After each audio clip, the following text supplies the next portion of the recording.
ಪಹಲ್ಗಾಮ್ ಭಯೋತ್ಪಾದಕ ದಾಳಿಗೆ ಪ್ರತೀಕಾರವಾಗಿ ಭಾರತೀಯ ಸೇನೆಯು ಆಪರೇಷನ್ ಸಿಂಧೂರ್ ಆರಂಭಿಸಿದೆ. ಪಾಕಿಸ್ತಾನದಲ್ಲಿರುವ ಒಟ್ಟು 9 ಭಯೋತ್ಪಾದಕ ಅಡಗು ತಾಣಗಳ ಮೇಲೆ ಅಟ್ಯಾಕ್ ಮಾಡಲಾಗಿದೆ. ಭಾರತದ ಮಾಸ್ಟರ್ ಸ್ಟ್ರೋಕ್ಗೆ 80ಕ್ಕೂ ಹೆಚ್ಚು ಉಗ್ರರು ಹತ್ಯೆಯಾಗಿರುವ ಬಗ್ಗೆ ಮಾಹಿತಿ ಸಿಕ್ಕಿದೆ. ಭಾರತದ ಮಾಸ್ಟರ್ ಸ್ಟ್ರೋಕ್ಗೆ 80ಕ್ಕೂ ಹೆಚ್ಚು ಉಗ್ರರು ಹತರಾಗಿರುವ ಬಗ್ಗೆ ಮಾಹಿತಿ ಸಿಕ್ಕಿದೆ. ಪಾಕಿಸ್ತಾನ ಹಾಗೂ ಪಾಕ್ ಆಕ್ರಮಿತ ಕಾಶ್ಮೀರ ಮುರೀದ್ಗೆ ಮುಜಾಫರ್ಬಾದ್, ಬಹವಲ್ಪುರ, ಕೋಟ್ಲಿ, ಚಾಕ್ ಅಮ್ರು, ಗುಲ್ಪುರ್, ಬಿಂಬರ್ನಲ್ಲಿ ದಾಳಿಯಾಗಿದೆ. ಇನ್ನು ಭಾರತೀಯ ಸೇನೆ, ಭಾರತೀಯ ವಾಯುಪಡೆ ಜಂಟಿಯಾಗಿ ಕಾರ್ಯಾಚರಣೆ ನಡೆಸಿ ಕೇವಲ 23 ನಿಮಿಷದಲ್ಲಿ ಪಾಕ್ನ 9 ನೆಲೆಯನ್ನ ಉಡೀಸ್ ಮಾಡಿದೆ.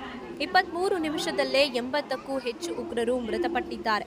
ಭಾರತವು ಪಾಕ್ ಆಕ್ರಮಿತ ಕಾಶ್ಮೀರದ 5 ಸ್ಥಳ ಮತ್ತು ಪಾಕ್ನ 4 ಸ್ಥಳ ಸೇರಿ ಉಗ್ರರ ನೆಲೆ, ಟ್ರೈನಿಂಗ್ ಕ್ಯಾಂಪ್ಗಳ ಮೇಲೆ ಏಕಕಾಲದಲ್ಲಿ 9 ಕಡೆಯಲ್ಲಿ ದಾಳಿ ಮಾಡಿ ಹೊಡೆದುರುಳಿಸಿದೆ. ಇದರಲ್ಲಿ ಈ ಮೂಲಕ ಭಾರತ ತನ್ನ ಪ್ರತೀಕಾರವನ್ನ ತೀರಿಸಿಕೊಂಡಿದೆ.